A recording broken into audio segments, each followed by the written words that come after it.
Muy buenas noches a todos los asistentes a esta charla de los primeros miércoles de cada mes, que corresponde al capítulo de cuidados neurocríticos. El anterior miércoles de febrero tuvimos la primera parte de esta charla que se denomina Cuidados neurocríticos, el mejor monitor, la enfermera. La verdad que tuvo muy buena acogida. Estoy seguro que conforme vayan transcurriendo los minutos, también esta charla tendrá la misma acogida que la vez pasada. Y con ustedes voy a dejar en el uso de la palabra al doctor José Antonio Carmona. Él es médico especialista en medicina crítica y terapia intensiva. Él es del Hospital Juárez de la Ciudad de México. Es director del Diplomado de Cuidados Neurocríticos de la Universidad Nacional Autónoma de México y ha dedicado toda su vida académica al estudio del traumatismo encefalocraniano y de la hipertensión endocraniana. Para mí es un gran honor, un gusto presentar al doctor Carmona. Y bueno, doctor Carmona, muy buenas noches, gracias por estar con nosotros y lo dejo en el uso de la palabra. Muchísimas gracias. Les quiero agradecer a todos mundos por su paciencia y pedirles una disculpa por los problemas que tuvimos ahorita para podernos conectar. La charla se llama El mejor monitor es la enfermera. Y la idea es que nosotros le recomendamos a la enfermera que haga el baño del paciente. Tenemos una rutina nosotros para decidir el baño del paciente y curiosamente en pacientes neurocríticos el baño del paciente debería dejar de ser una rutina. ¿Por qué razón decimos esto? Porque muchas veces durante el baño del paciente tenemos compromisos en muchas áreas que nosotros no aseguramos. El error no es nuestro, no es de la enfermera, porque la enfermera está pendiente de las indicaciones que nosotros damos y debemos seleccionar cuándo se debe bañar un paciente y cuándo no se debe bañar el paciente. Si nosotros tuviéramos la oportunidad en nuestros países en los que trabajamos de poder tener a la mano las imágenes del monitor, a veces es difícil tener todo integrado como lo están viendo ustedes. Arriba tengo la frecuencia cardíaca, la presión arterial sistólica, la media, la diastólica y la presión intracraneal. Condicionamos nuestro trabajo muchas veces a tener recursos, pero muchas veces no los tenemos y lo más importante es que trabajemos con lo que tengamos, con los parámetros que nosotros tenemos. Si en nuestra unidad no hay monitor de presión intracraneana, podemos usar otras variables del monitoreo, como son la frecuencia cardíaca, que aquí la tienen ustedes ejemplificada. En la frecuencia cardíaca, estamos hablando que tenía hasta 85 a las 8:46 de la tarde. Pero desgraciadamente, a la hora del baño, lo que hace la enfermera es quitar los electrodos del tórax del paciente. No se va a dar cuenta si el paciente debiera o no debiera bañarse a la hora que empiece a bañar el paciente. Van a decir, doctor, bueno, voy a alterar los cables y va a haber artefactos. Sí es posible. Y aún así, podríamos tener nosotros otros parámetros con los que utilizamos. Muchas veces me dicen, doctor, es que usted admite que tenemos todos lo mismo de lo que usted nos está presentando. Aquí desconectamos los electrodos del monitor, del tórax del paciente, pero tenemos una línea arterial al paciente. Y si no tenemos la línea arterial al paciente, a la hora que viene el baño del paciente, lo que podemos hacer es activar el manguito del baumanómetro que tenemos y darle la frecuencia en lugar de que sea cada hora, ponerla cada 3 o 5 minutos antes de la decisión del baño del paciente. La decisión del baño viene a tomar en cuenta cómo estaba antes el paciente, cómo se encontraba desde las 8 hasta las 9:30 que empezó el baño, estaba sedada el paciente, tenía ya indicaciones, ya me había dado indicaciones el médico de qué nivel de sedación tenía en este momento. Las indicaciones preparadas van en relación con el paso de visita que nosotros tenemos anteriormente Empezamos muchas veces labores a las 7:45 a pasar visita y nos damos cuenta que en ese momento el paciente, cuando estaba antes de que cambiara el siguiente turno, se encontraba con un Ramsay adecuado o con una escala de RAS adecuada en la que teníamos que ver el paciente. Aquí nuestro paciente, en la presión intracraniana, si la tenemos como tal, estamos hablando que tiene una frecuencia cardíaca, una presión intracraniana de 24 milímetros de mercurio. Y luego, entre las 8 y el movimiento del paciente, en lo que lo aspiro, sube la presión intracraniana y como están viendo, hasta 35. La enfermera dice, le voy a pasar un bolo de sedación, baja la frecuencia, la presión intracraniana del paciente y la frecuencia cardíaca que tengo aquí sube a la hora que tengo la información. Vean la correlación en lo que tengo entre la frecuencia cardíaca y a la hora que pongo el sedante en el paciente y baja la presión intracraniana por el evento que estoy teniendo. Este es un momento de decisión importante antes del baño. Decido sedar al paciente, decido hacer el baño, ok, empiezo mi baño del paciente. Pero tengo otros parámetros que me avisan que el paciente no se encuentra bien sedado y lo que estoy viendo aquí es el aumento en la presión arterial sistólica y la presión arterial media tiene 162, 122 contra 97. A la hora que empiezo el baño, la presión intracraniana aumenta en el paciente. ¿Cómo me di cuenta o cómo pude haber previsto esto que iba a tener antes el paciente? Pues con el aumento previo en la presión intracraniana que se va hasta 35. Por lo tanto, yo debiera haber previsto que esta gráfica de elevación de la presión intracraniana me iba a avisar que posteriormente el paciente iba a aumentar su presión intracraniana a la hora del baño del paciente. Bueno, ¿y cuánto tiempo aumentó? Estamos hablando que antes de empezar el baño del paciente, la presión intracraniana se echó 45 minutos de elevación y no pasó nada aquí, no hubo tratamiento aquí. Entonces, ¿qué voy a decidir? Le voy a poner al paciente antes del baño el nivel de sedación adecuado, voy a avisar cuánto tiene de presión intracraniana del paciente, lo voy a preparar para que la vida media de los fármacos, recuerden que la vida media del mannitol, estamos hablando es de 4 horas, y que el efecto empieza a los 3 o 4 minutos y que la hipertónica pareciera que tiene un poquitito más de vida media, pero si pongo un bolo de solución salina hipertónica al 17.7 con la solución que tengo o lo tengo a la infusión continua, tal vez podría prever lo que está ocurriendo. A la hora del baño, al desconectar no me voy a dar cuenta del parámetro, pero sí me voy a dar cuenta de que la diferencia entre la presión arterial media y la sistólica se va hasta cerca de 45 o 50 milímetros de mercurio.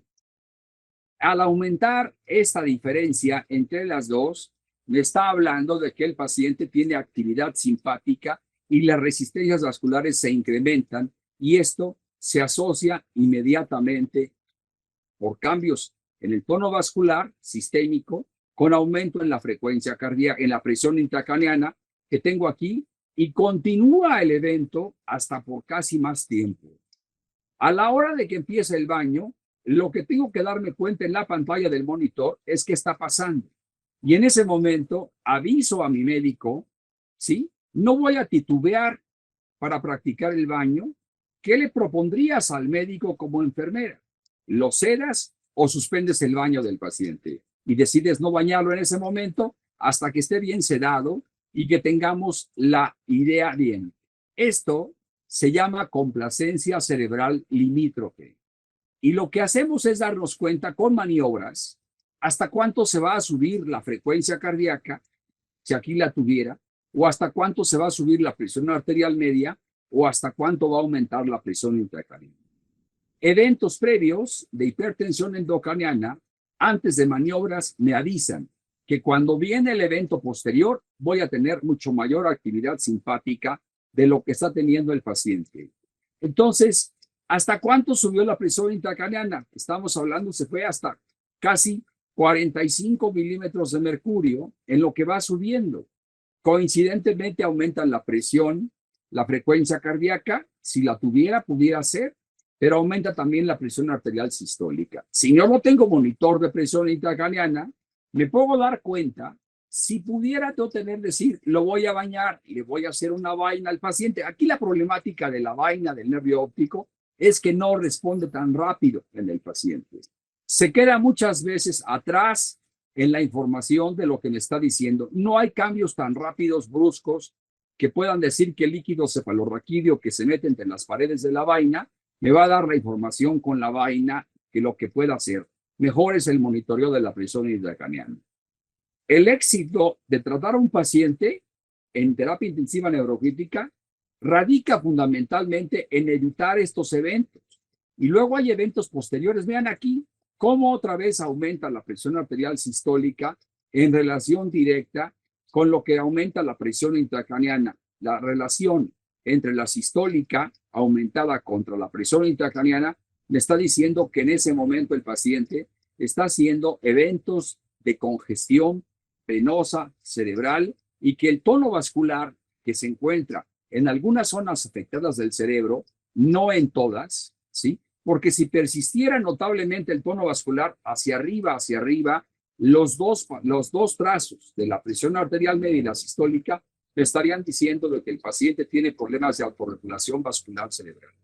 Aquí consigue revertirse y nuevamente y baja hasta acá la presión intracraniana hasta el valor normal que teníamos. Estos eventos repetitivos y frecuentes agotan progresivamente la complacencia cerebral limítrofe del paciente y lo que tenemos que hacer es, como rutina de esta sola gráfica, es observar cómo están 60 minutos antes el paciente. ¿Cuánta sedación tiene? ¿Cuánto de malitol le puse al paciente? ¿Cuánto de hipertónica? ¿Cómo se encuentran las tubos del ventilador? ¿Están ocurridos o no están ocurridos? Entonces tenemos que hacer una serie de análisis para tomar decisiones en lo que vamos a hacer. Hasta aquí, con esta gráfica, ¿alguien quiere preguntar algo? ¿Alguna sugerencia? Si quieren, lo hacemos al final de la plática para que podamos vernos porque nos vamos a tardar tiempo en analizar una a otra gráfica, pero lo que quiero dar es por qué sirven los cuidados de enfermería para decidir cómo manejar a los pacientes. Ahora tengo lo contrario. Tengo que el evento, como lo están viendo aquí, es una caída de la presión arterial media, ¿sí? Que baja desde 121 que tengo hasta sí que tengo acá, que baja la presión en 71 y se baja la diastólica hasta 41. Este es un evento de hipotensión, es totalmente lo contrario. Con la hipotensión que presenta el paciente, anteriormente hace unos años, dábamos mucho coloide, ahora aquí por eso le puse gel. Yo hacía mis notas y era gelafundín, pero ahora ya no utilizamos coloides como tal tan frecuentemente. ¿Cuáles de los tres parámetros que observas en la gráfica te indica que deberías subir el goteo de la norepinefrina en el paciente? ¿Esperarías a que se normalizara espontáneamente la presión arterial media? Sería la pregunta. ¿Qué maniobras usarías para demostrar que el paciente está hipotenso porque le falta volumen? Pues es evidente que tengo la línea arterial, como está aquí. Y lo peor del caso es que al evento de hipotensión que presenta el paciente, que se echó desde las 21 horas hasta las 21:35 más o menos, se cayó la oxigenación tisular y se vino hasta 13. Con cada caída de la presión arterial media en un paciente dependiente del goteo de norepinefrina, entonces aquí se le cerró, se acabó la bomba de infusión, siempre hay una caída de la oxigenación cerebral y la respuesta compensatoria es el aumento en la frecuencia cardíaca. Entonces, recuerden ustedes que la repercusión podría tener el paciente con el descenso en la presión intracranial secundaria y la vasodilatación producida. Este mecanismo tiende a compensar estos descensos. El evento es clásico de un periodo de hipotensión que muchas veces lo repetimos y lo hacemos cuando ponemos una dosis de sedante o de propofol o de algún otro fármaco y el paciente no tiene la suficiencia adecuada y le tumbamos las resistencias y se viene hacia abajo. Ahora, vamos a saber cuando colocamos nosotros el catéter del bulbo de la yugular. Aquí lo tenemos introducido, tenemos la presión arterial media y tenemos la presión tisular de oxigenación. Es muy difícil lograr conseguir monitores de oxigenación en un global, como es el de la saturación, y un local, como es el de la oxigenación tisular. Pocas unidades tienen este privilegio. Sé que en algunos hospitales de Perú ya empiezan a buscar cómo conseguir catéteres de oxigenación. Si no tengo ninguno de los dos, ¿sí? No tengo más que otra cosa que utilizar un catéter. Aquí es continuo el trazo. Podría colocar un catéter al bulbo de la yugular y hacer mediciones intermitentes y tomar la gasometría y calibrar el gasómetro bien y estar viendo qué ocurre. Aquí la decisión de manipular y corregir la posición del catéter yugular. ¿Cuándo manipulamos esto? Cuando viene la aspiración de secreciones o cuando levantamos o torcemos la cabeza del lado izquierdo o del lado derecho y el catéter del bulbo de la yugular se sale o se rota, y más cuando no lo pusimos correctamente el catéter. El catéter me puede dar manifestaciones, artefactos muy frecuentes, y me voy a confundir. Con este cambio tan brusco que tengo aquí, ¿sí? Podría atribuirlo a una caída de la presión arterial media que tengo desde 103, 107, ¿sí? Pero no es el rango en el que trabajan descensos, como que vimos anteriormente en el paciente, en la gráfica previa, sino que aquí lo que estoy viendo es que no hay una caída importante de la oxigenación tisular cerebral. Lo que tengo que decidir es, ¿voy a tratar esto o no lo voy a tratar? La pregunta es que les hago: la calibración adecuada y correcta y el valor de la saturación del bulbo de la yugular tiene que ser dependiente de la experiencia que tengamos nosotros para manejar catéteres del bulbo de la yugular y decir, se trata de un artefacto. No le voy a creer a esta caída, porque aquí ya sigue constantemente. Aquí la enfermera debió avisar que se había caído la saturación. Si no avisa la enfermera, es porque no está suficientemente entrenada por nosotros para identificar artefactos o no artefactos que se vayan a producir. Y esto no es más que una situación de confusión para poder tener lo que debemos hacer. Cuando nosotros queremos checar que el catéter del bulbo de la yugular está bien colocado, debemos saber que debe estar por arriba de la segunda vértebra cervical y debemos calibrar la muestra de sangre obtenida por una aspiración lenta con una jeringa mayor a 3 mililitros. Si yo aspiro rápidamente sangre con una jeringa de insulina, voy a chupar mucha sangre y ese valor va a ser peor de la calibración que el que yo tenía. La aspiración debe ser lenta para poder sacar y comparar el valor de la pantalla obtenido contra el resultado de una gasometría que tenga el coxímetro. Cada vez que nosotros vamos a calibrar, lo recomendable es que este catéter se calibre 3 o 4 veces al día para demostrar que el valor de la saturación que me está dando es parecido a la saturación que obtengo en el gasómetro del paciente. Entonces, la calibración, les pongo aquí abajo, 3 o 4 veces al día, y debiera compararse contra la presión arterial media. Es decir, con hipotensión, ambos catéteres, el catéter del bulbo de la yugular y el de la saturación, deberían caer. Y aquí no cayó el bulbo de la yugular.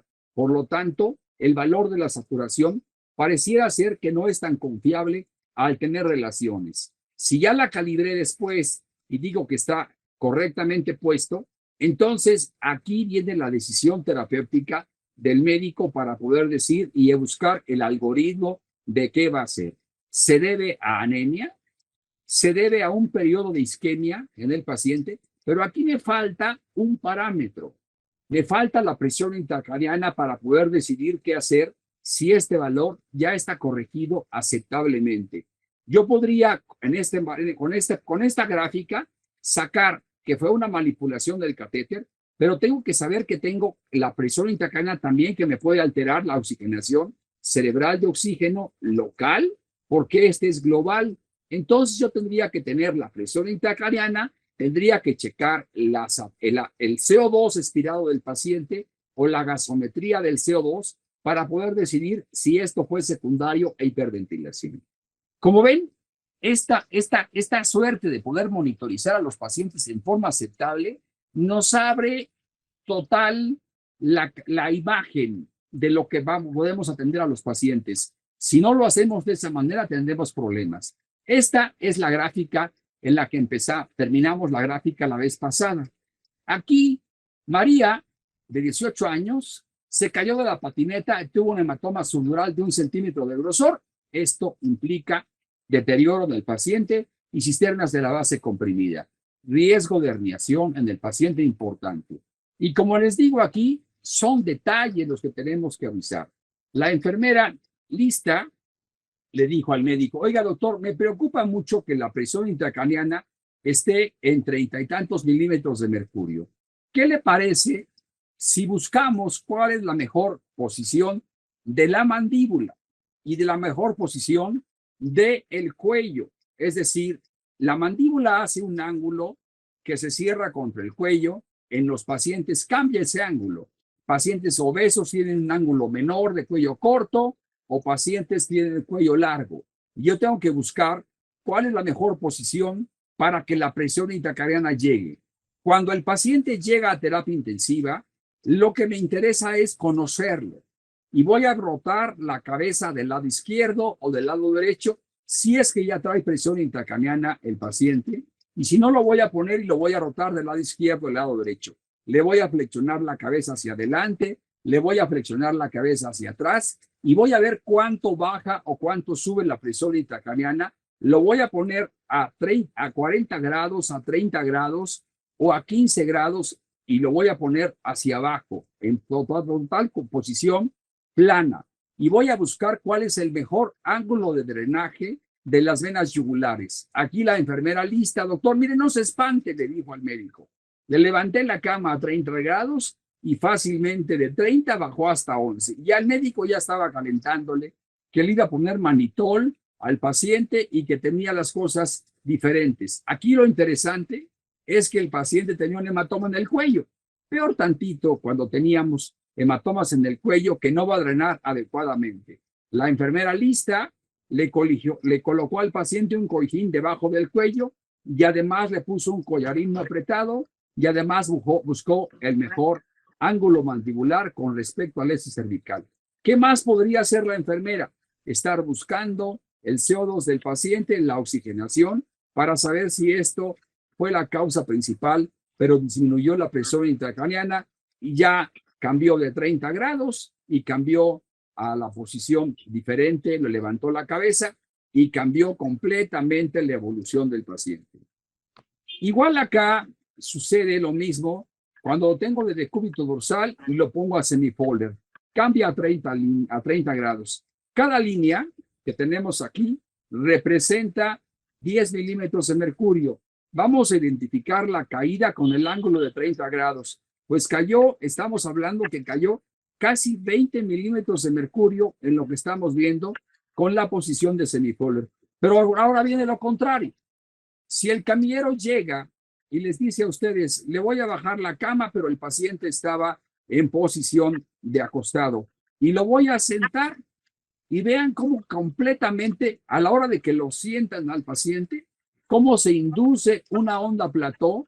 Esto es una de las publicaciones del doctor Nils Lundberg, que fue la persona que monitorizó pacientes. Pero vean, aquí están monitorizando con la presión ventricular del líquido cefalorraquídeo y la están midiendo en centímetros de agua. No están utilizando milímetros de mercurio, pero al cambiar de posición de acostado a sentado, se induce una reducción en el flujo sanguíneo y aumenta la presión intracraneana y se produce una onda plató en el paciente. Entonces, concluyendo de estas 3 gráficas, la posición es un éxito de la enfermera hasta buscar la mejor posición del paciente.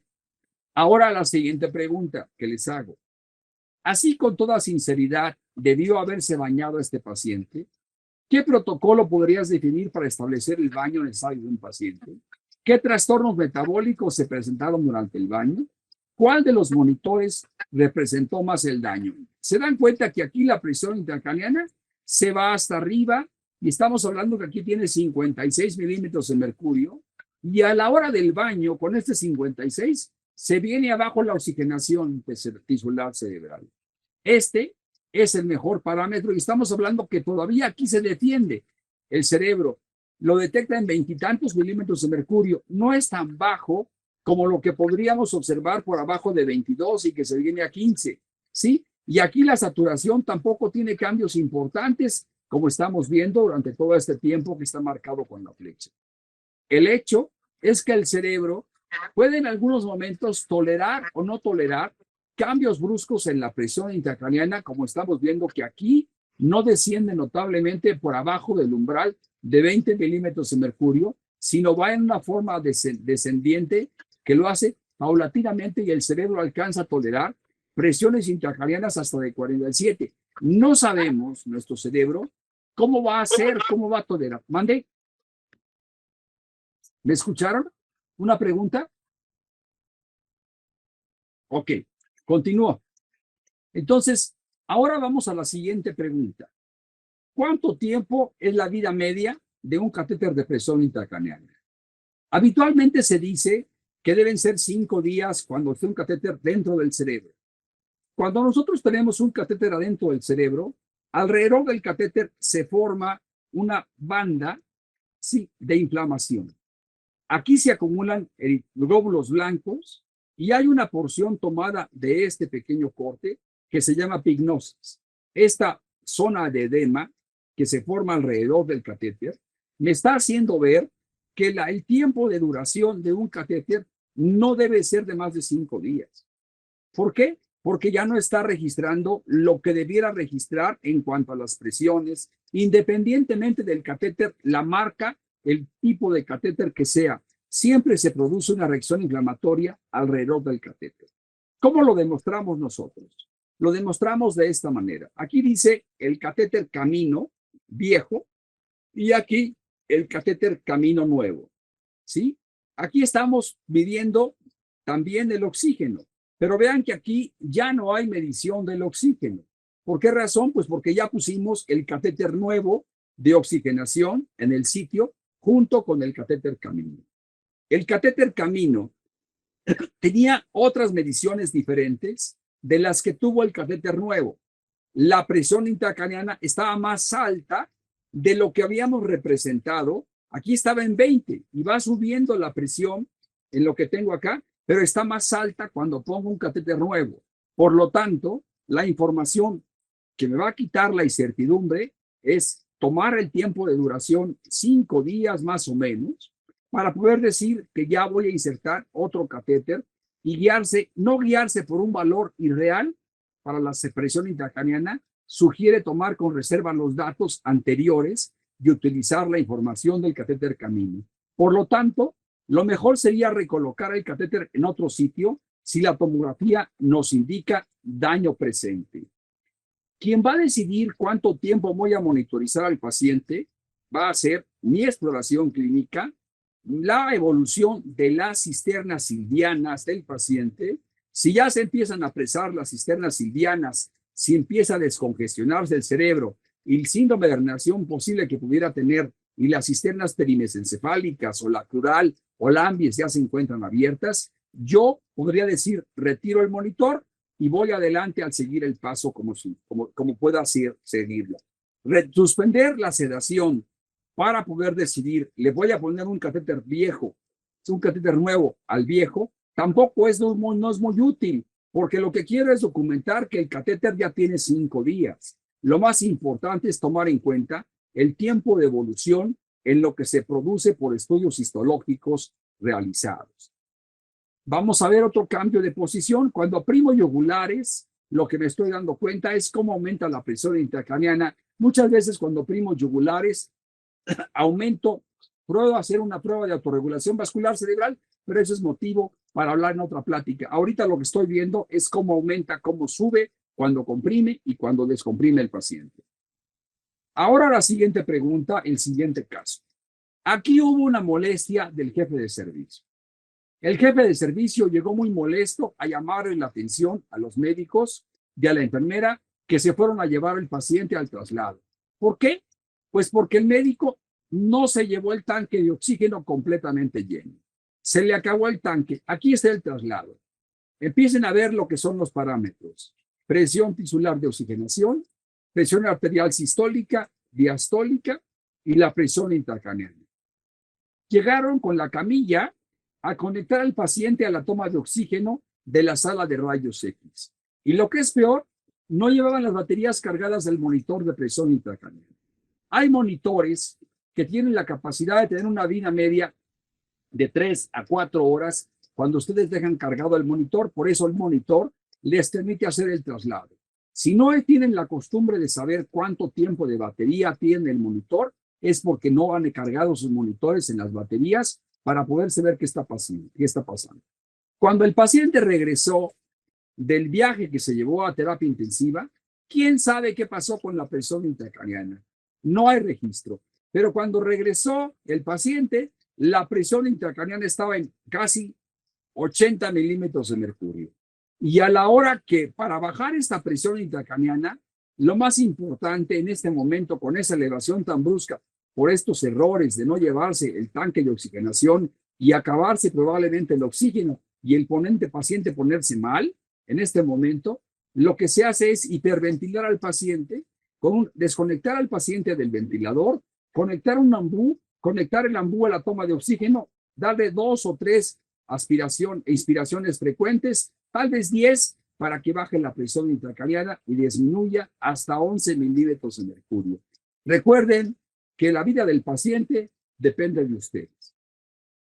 La enfermera le notificó al médico que la paciente tenía frecuentemente estos movimientos. ¿De qué tipo son los movimientos del paciente en la fotografía? ¿Son de corticación o son de cerebración del paciente? Cuando el paciente no se encuentra bien sedado, el paciente puede tener movimientos frecuentes. ¿Qué va a decir? Es que ya un paciente con decorticación, doctor, pues ya que Dios lo recoja, o con descerebración. Pareciera que no es así, sino que simplemente es por excitación psicomotriz. ¿Qué pasa cuando el paciente tiene estos eventos? Lo vamos a ver aquí en la gráfica. Observen cómo aumenta la presión intracraneana. Este espacio es onda de pulso. Y la onda de pulso me dicen que no es patológica, tiene P1, P2 y P3, pero un incremento en la presión intracraneana, aunque no tenga cambios en la morfología, porque puede haber pacientes que modifiquen la morfología y otros que no la modifiquen. El incremento es de la presión intracraneana. La pregunta es, ¿se darían ustedes este paciente? ¿Qué esperarían que pasara en el paciente con cada movimiento, ya que la paciente bajaba sus brazos y los volvía a elevar? ¿Se dan ustedes al paciente? Yo creo que sí hay que sedar. Se trata de una paciente de 35 años sin datos de herniación cerebral clínicos o tomográficos. Inició elevación de la presión intracraneana hasta el tercer día. Llegó a un punto máximo de 40 milímetros de mercurio y respondió a la extracción del líquido cefalorraquídeo con descenso de la presión intracraneana hasta por 3 horas. Aquí tengo yo el descenso que estoy viendo, que aumenta la presión de perfusión cerebral, se mantiene. Estamos hablando que tiene casi 70 milímetros de presión de perfusión cerebral. Durante la rutina de aseo, la enfermera se percata que sonaba la alarma del monitor de saturación a pesar de encontrarse en rango normal. ¿Cómo interpretan estos resultados? ¿Son confiables o no son confiables? Los que les quiero hacer ver es que siempre hay que tener un monitor funcionando, aunque ya es el tercer caso que vemos de los artefactos que provocan la saturación. No así la presión tisular de oxigenación. El bulbo de la yugular es sumamente tendiente a producir artefactos. Incluso había un profesor que trabajaba en Pensilvania, el doctor Julio Cruz, que tenía a sus pacientes siempre con collarín de tomas a los pacientes que tenían bulbo de la yugular para que no tuvieran estos artefactos. Esta chica que se llama Chantal se cayó del caballo.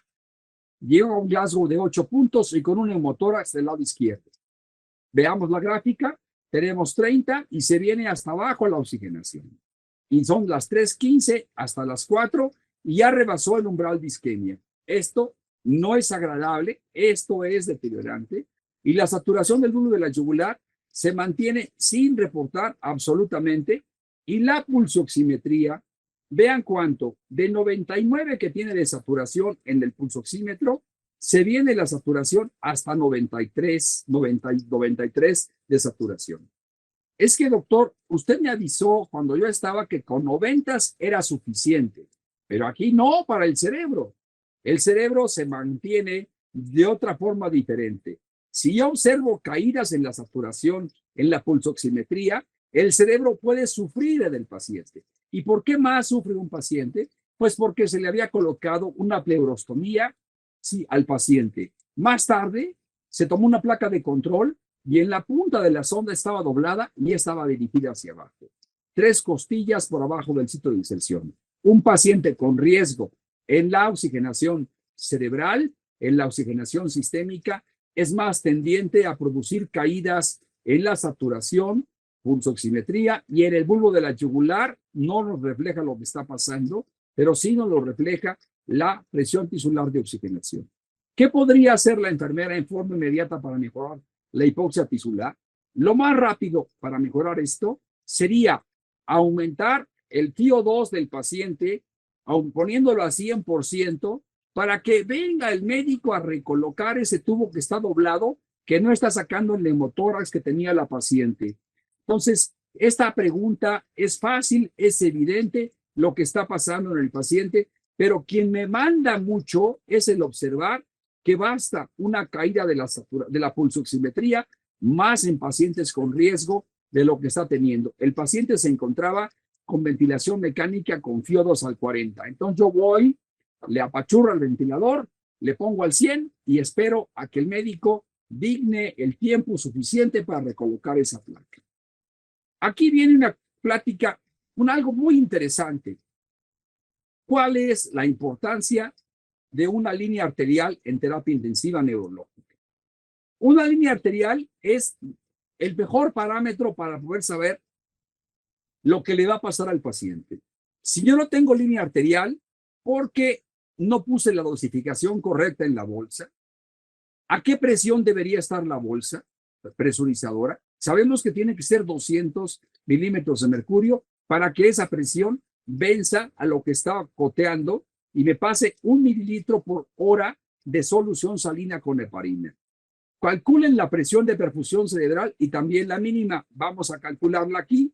Yo no la voy a poder calcular para nada. Si no tengo línea arterial, me voy a olvidar de calcular la presión de perfusión cerebral. Sí podré saber que el paciente tiene aquí 27 de presión intracraniana, pero es que aquí la enfermera se preocupó por recolocar otra vez la línea arterial, porque no tenía línea arterial. La importancia de una línea arterial es notable. Y aquí lo que tengo, peor tantito, es que si no me doy cuenta de la oxigenación que tiene el paciente, pues porque no tengo línea arterial, no voy a poder mejorar al paciente inmediatamente en la presión tisular de oxigenación. Y en cambio aquí llegó hasta 2 de oxígeno.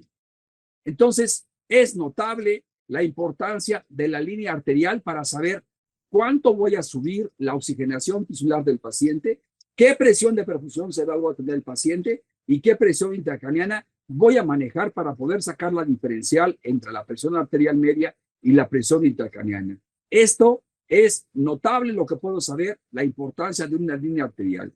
La caída de la oxigenación cerebral en este caso debió acompañarse de un tratamiento quirúrgico. Pudiera ser, pero el neurocirujano no aceptó el procedimiento porque el paciente ya había tenido midriasis pupilar. O sea, que lo que estamos viendo aquí es que nos está avisando, todo coincide, todo cae a veces de manera que no podamos sacar la mejor evolución de los pacientes. Esta es una crisis hipertensiva asociada a una respuesta de Cushing en un paciente con infarto cerebral maligno. La enfermera prepara nimodipina porque el médico la dejó sola y fue una interconsulta. No estaba el médico en la terapia intensiva. ¿Estaría correctamente indicada la nimodipina? Sí, en el paciente. Vamos a ver.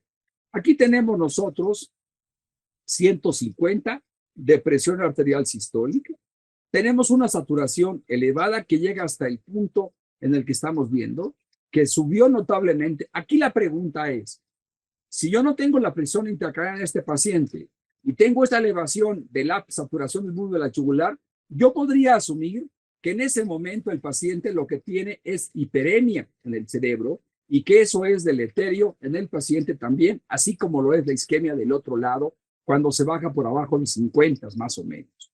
Entonces, la elevación de la presión arterial sistólica, que es característica de la respuesta de Cushing en un paciente con infarto cerebral maligno, estaría indicada ¿Haría algo la nimodipina para un infarto? Pues parece que no está bien indicada la nimodipina, no le tiene que hacer. Entonces la enfermera prepara y le dice, no, doctor, se equivocó, sería nifedipina lo que me está diciendo usted. ¿Está correctamente asesorada la enfermera? ¿Le podría indicar la nifedipina al paciente para bajar la presión arterial sistólica al paciente, lo que está teniendo aquí? Debería tener yo la presión arterial media en este momento, en este caso, para darme cuenta de lo que estoy viendo, y se fue hasta 180. La nifedipina es un fármaco en especial que le dicen el Robin Hood de la terapia intensiva. Se roba sangre de las arterias talamo-corticales y las distribuye en otro lugar. La nifedipina por sí sola se sabe que aumenta la presión intracraniana sublingual. Yo utilicé nifedipina, pero en ese tiempo, cuando me decían en crisis hipertensiva, no eran pacientes que tenían lesiones cerebrales importantes, sino que aquí la nifedipina podría darme problemas en el paciente y aumentar la presión intracraniana notablemente en los pacientes. Los estudios que demostraron esta elevación de la presión intracraniana fueron hechos en pacientes que tenían Glasgow de 13 puntos, a los que se les colocó un catéter de presión intracraniana. Entonces, la enfermera le habla al médico que está de guardia y le dice que venga rápido porque cree que la paciente está perdiendo la autorregulación vascular. ¿Su hipótesis es correcta? ¿La paciente tiene una respuesta de Cushing en ese momento? ¿De qué se acompaña la respuesta de Cushing en ese paciente? Se debiera tener en este trazo la frecuencia cardíaca, porque la triada de Cushing me provoca también bradicardia y me provoca alteraciones en la respiración de los pacientes. Es una triada de Cushing incompleta en el monitoreo. Entonces, la enfermera le dice, le falta certeza en su diagnóstico y le habla al neurocirujano porque la paciente aún tiene respuestas pupilares bilaterales. Entonces, el neurocirujano decide hacer una cranectomía descompresiva, tendrá éxito a pesar de esta evolución. Entonces, la decisión de si es una respuesta de hipertensiva de Cushing por monitoreo tiene que ir como conclusión acompañada de otros datos que tiene la paciente. La medicación que podría yo tener en esta paciente si tuviera aumento en la presión intracraniana es por haberle dado la nifedipina al paciente. No la tengo. Tengo que tener todo el trazo consecuente. Ahora, yendo por otro lado, desde el punto de vista del metabolismo, lo que estoy viendo es que el paciente ya tiene un deterioro importantísimo en la oxigenación cerebral.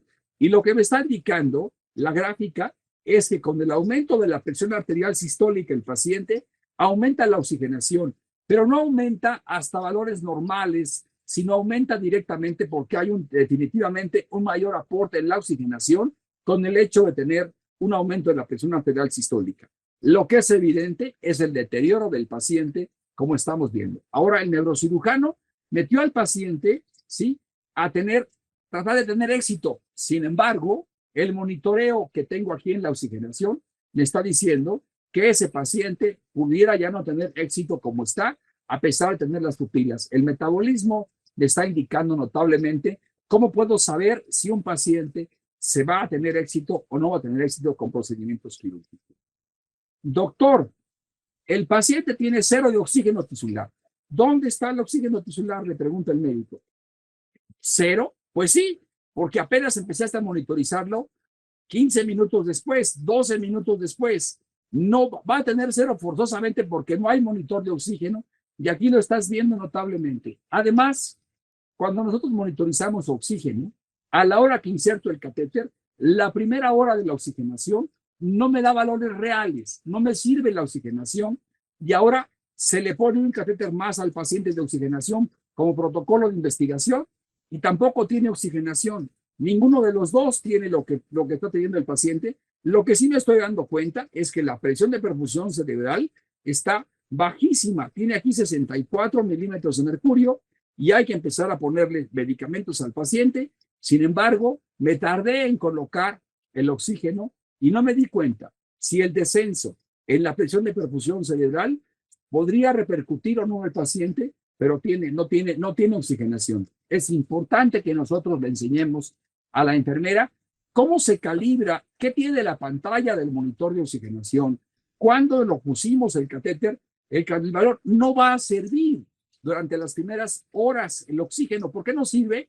Porque a la hora de colocar el catéter provoca una hemorragia dentro del cerebro y esa hemorragia me impide la difusión de oxigenación. Cualquiera de las marcas de oxigenación, sea Raumedic o sea Integra, ese primera hora no es útil para poder decir lo que está pasando en el paciente. Tenemos que esperar. ¿Y qué deberíamos hacer para funcionar el catéter de oxígeno? Tendría que abrir el FiO2 al 100% en ese momento, unos minutos después, para saber si el catéter quedó bien insertado y está monitorizándome el oxígeno que necesita el paciente. Entonces, aquí, ¿qué supones que le dijo el médico a la enfermera? Mira, cuidado con lo que estás haciendo, te voy a enseñar para que veas exactamente lo que está pasando el paciente. Y ahora aquí, el hecho es que la enfermera tiene un cambio brusco en la presión de perfusión cerebral del paciente. ¿A qué se debe este cambio brusco en la presión de perfusión cerebral del paciente? A que tal vez el paciente no tenía el dolor, que no tenía la sedación suficiente y aumentó la presión arterial media en el paciente, sí, notablemente en lo que estoy viendo diferente. Entonces, todos los datos de una gráfica, de 3 gráficas, se pueden interpretar notablemente lo que quisiera yo aprender. Ahora me voy a dar cuenta que en este paciente tengo presión tisular de oxigenación que sube, un catéter, otro catéter que sube. ¿Y por qué la discordancia? También otra vez los tiempos de inserción. Aquí se inserta el catéter y hasta acá tengo la respuesta de la oxigenación. Aquí tengo la oxigenación que aumenta notablemente cuando reto al catéter de oxigenación con FiO2 al 100% y aumenta notablemente en los 2 catéteres. Esto quiere decir que el retar con oxígeno al paciente que se debió haber hecho acá, en este momento, se utiliza más tarde para saber si el catéter de oxigenación está funcionando aceptablemente al poderlo al con FiO2 y aquí se reta a la saturación e igualmente me está retando a lo que tengo en el paciente. La frecuencia cardíaca llegó hasta 160 por minuto. Isopresión arterial sistólica en 131. La presión diferencial de la sistólica contra la diastólica es de 50 milímetros de mercurio. 131 menos 80 son 50. Es decir, esta diferencia, en nosotros tenemos 120-80 de presión arterial. Tenemos 40 y no 50. Cuando esta diferencia es mayor de 40, se debe sospechar síndrome de hiperexcitación paroxística simpática. ¿Por qué esa sospecha? Porque este paciente en especial, que se maneja con taquicardias importantes, pudiera tener lesiones que pudieran desconectar la relación entre el diencéfalo y el telencéfalo o la porción inferior del tallo cerebral contra la porción superior. Esta desconexión entre ambos, entre los 3 pisos que estoy diciéndoles, me habla que es evidente que el paciente, el cerebro no encuentra las rutas adecuadas para hacer conexiones y hay una elevación importante de catecolaminas. Esta diferencia entre las presiones sistólicas y diastólicas se debe ser asociado a lesiones en el hipocampo o a lesiones diencefálicas. O sea, con esta gráfica, con tomar la presión arterial y relacionarla contra la tomografía, yo estoy haciendo diagnósticos de lo que podría tener un paciente y en este caso, este paciente debería tener una mayor sedación o tal vez el uso de beta bloqueadores. Esto sería motivo de otra plática, hablar solamente del síndrome de hiperexcitación. Recuerden ustedes dónde viven, en casa o en departamento. ¿Qué porción de su casa es más importante? ¿El primer piso o el tercer piso? El tercer piso es el telencéfalo y el primer piso es la parte del tallo cerebral. ¿Por dónde entrega el cartero las cartas? Por el primer piso. Entonces, pareciera que la parte más importante es el primer piso y no el tercer piso. Cuando se desconectan ambos pisos con el segundo piso, el paciente tiene deterioros importantes que se pueden manifestar en taquicardia. ¿Qué deberá la enfermera en condiciones ideales de monitoreo para tener su monitor? Deberá fijarse aceptablemente en las diferenciales, tener la frecuencia cardíaca, valorar el nivel de sedación. Pacientes con hiperexcitación psicomotriz simpática necesitan una gran cantidad de sedantes. Incluso hay pacientes que pueden asociarse esto a crisis convulsivas. El paciente chocó su auto a 160 kilómetros por hora. ¿Qué tipo de lesión se asocia a gran velocidad que simula la sacudida de una palmera sobre su eje? Piénsenlo ustedes, guarden su respuesta, pero la respuesta es lesión axonal difusa. La lesión axonal difusa en el cuerpo calloso, ¿sí? O más abajo, ¿sí? En zonas del encéfalo, entre el mesencéfalo y el encéfalo, cuando hay puntos sanguinolentos pequeños, de lesión axonal difusa, sospechen que este paciente podría tener síndrome de hiperexcitación difusa. Es una triada de crisis hipertensiva, una triada de Cushing. ¿Recuerdan qué consiste la triada de Cushing? Ya vimos que es hipertensión arterial, bradicardia y alteraciones en la respiración. La presión arterial media a las 5 de la mañana estaba en 170. Lo estamos viendo aquí. Y llegó 7 horas después a 216. La presión intracraniana estaba en 60 milímetros de mercurio. La enfermera le preguntó al médico que por qué no le daba tratamiento. El médico le dijo que el pronóstico era muy malo y que ya había dado con los familiares. ¿Qué antihipertensivos administrarían ustedes una terapia de Cushing? ¿Le darían al paciente con esta evolución que tiene algún antihipertensivo o le dirían al familiar que su evolución del paciente ya se va? Miren, 73 de presión intracraniana, aquí desciende, vuelve a descender, pero no desciende gran cosa. Yo creo que tenemos que pensar nosotros, siempre hay un camino final para las decisiones y ahí es donde el médico tiene que enseñar a la enfermera que no se tenga, que tenga compasión del paciente. Esa parte también se puede sacar a través del monitoreo. ¿Qué pacientes presentan TEA de Cushing? Pacientes con lesiones craneales traumáticas y no traumáticas, con Glasgow menor o igual a 8 puntos, con deterioro rostrocaudal, con factores de lesión secundaria no controlados que agravan la evolución. Pacientes con lesiones craneales difusas ocupativas cercanas al tallo cerebral o lóbulos temporales que provocan herniación temporal con borramiento de cisternas de base demostrables por imagen tomográfica. Yo quisiera que me dijeran ustedes cuántas veces han enseñado, le han puesto a leer a una enfermera una tomografía. Le han enseñado a la enfermera a poderle decir dónde está el lóbulo frontal, dónde está el lóbulo temporal, cómo ves que hay una herniación temporal, cómo pues que están las cisternas. En la comunicación entre ambos del grupo de trabajo debe ser bien útil, bien importante. En una triada de Cushing, de crisis hipertensiva, ¿recuerdan qué consiste la triada de Cushing? Ya la repasamos otra vez. La presión arterial media a las 5 de la mañana estaba en 170, ¿sí? Después, hasta 216 se subió y la presión intracraniana estaba en 60 milímetros de mercurio, ¿sí? El médico le dijo que el pronóstico era muy malo y que ya había hablado con los familiares. ¿Qué antihipertensivos? Otra vez, administrarían ustedes una triada de Cushing. Vean cuántos puntos hay, cuántos descensos en la presión de perfusión cerebral. Hay 1, 2, 3, 4, 5, 6, 7. ¿Y cuántas elevaciones en la presión intracraniana existen en la paciente? ¿Y cómo va la presión arterial media aumentando notablemente hasta que llega la muerte del paciente, como le estamos viendo aquí, que aumenta la presión intracraniana a niveles notablemente elevados y la presión de perfusión se viene hacia abajo. La triada de Cushing es una secuencia sucesiva de eventos que del paciente se representan por deterioro. Tomando en cuenta que este paciente tiene una crisis hipertensiva, vamos a pensarlo totalmente lo diferente. Vamos a diferenciar de lo anterior contra lo que es tratable. Una crisis hipertensiva y que la oxigenación cerebral indica compresiones muy bajas acompañadas de crisis hipertensiva.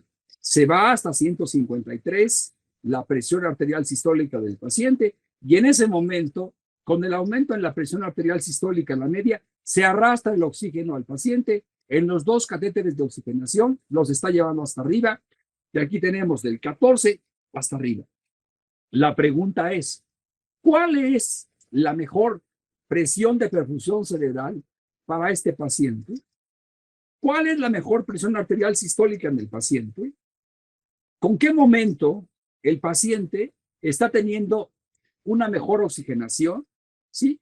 A la hora que desciende la presión arterial sistólica, desciende también la oxigenación en ambos y llega hasta 7 milímetros de mercurio y aquí está llegando hacia abajo.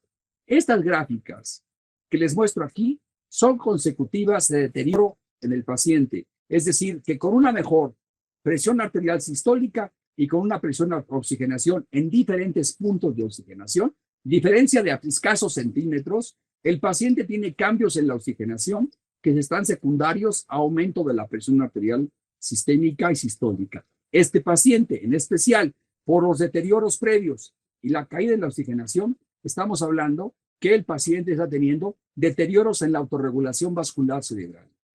El deterioro en la autorregulación vascular cerebral es importante que lo diagnostiquemos nosotros porque previamente ya estaba mal, aumento la presión arterial media del paciente y desciende la presión arterial media del paciente y desciende la oxigenación tisular cerebral en ambos sitios. Observen que el paciente tiene 2 catéteres de oxigenación, incluso uno de ellos insertado en el mismo tornillo.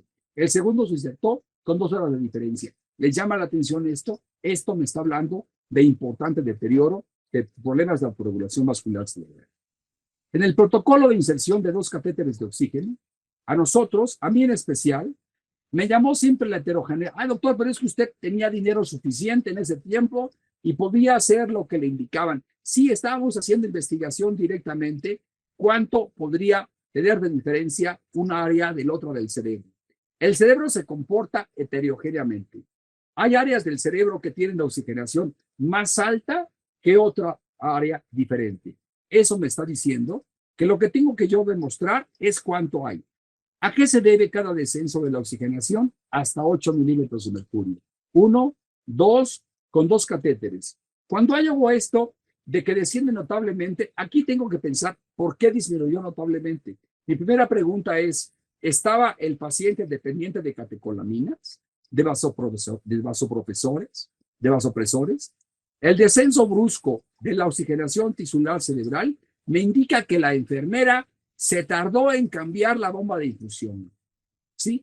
Que llevaba la solución preparada, pero que la norepinefrina tardó en colocarse en ambos sitios. Igual, vean cómo la presión intracraniana me tumba. Entonces, ya no voy a crucificar a la enfermera.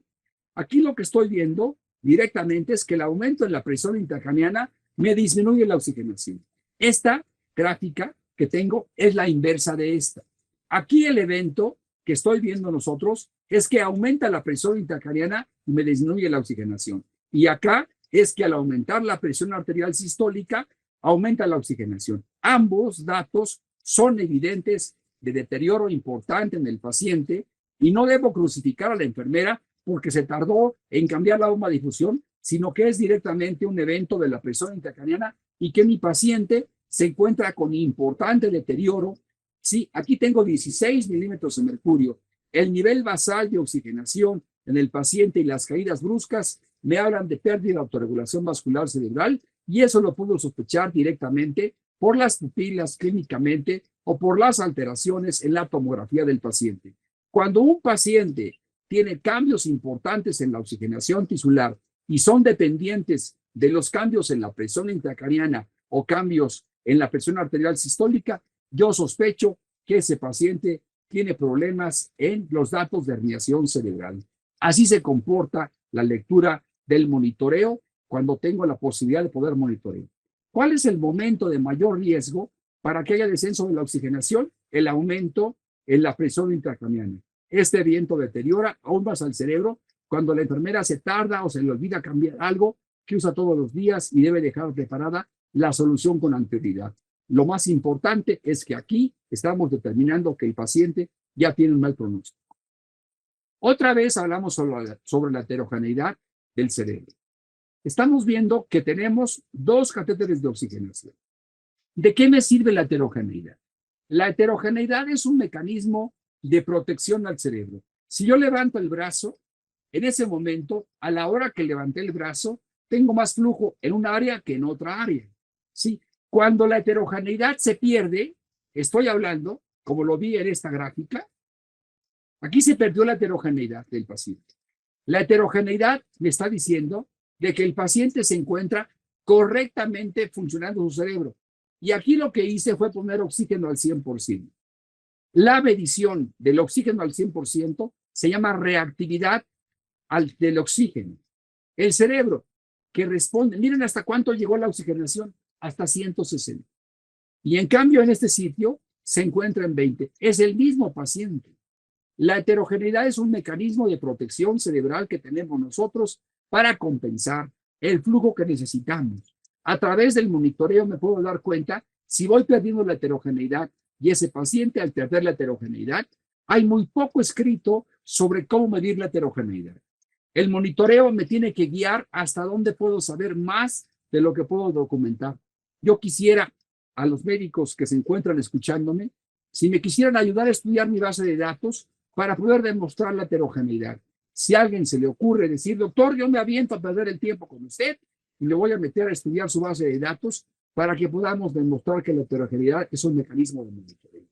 En la gráfica pueden observar que existe gran diferencia entre el primero y el segundo trimestre. Esta gráfica del cuarto día de evolución, que es normal, cuando la heterogeneidad se pierde, el flujo se iguala y se pierde la autorregulación vascular cerebral. Aquí yo tengo otra vez el mecanismo. Vean cómo se empatan las dos gráficas cuando estoy perdiendo la heterogeneidad. Cuando pierdo la autorregulación vascular, se van empatando los valores de uno contra el otro, entonces el paciente se va muriendo progresivamente. La heterogeneidad radica fundamentalmente en que tenemos una anatomía nosotros que está manejada de esta manera. Tenemos un lado arteriolar, un lado capilar y un lado venular. En el capilar se lleva a cabo notablemente la mitocondria trabaja y ahí es donde tenemos el ciclo de Krebs y cómo cambia el diámetro de las arterias contra las vénulas y cómo cambia el tamaño de los capilares.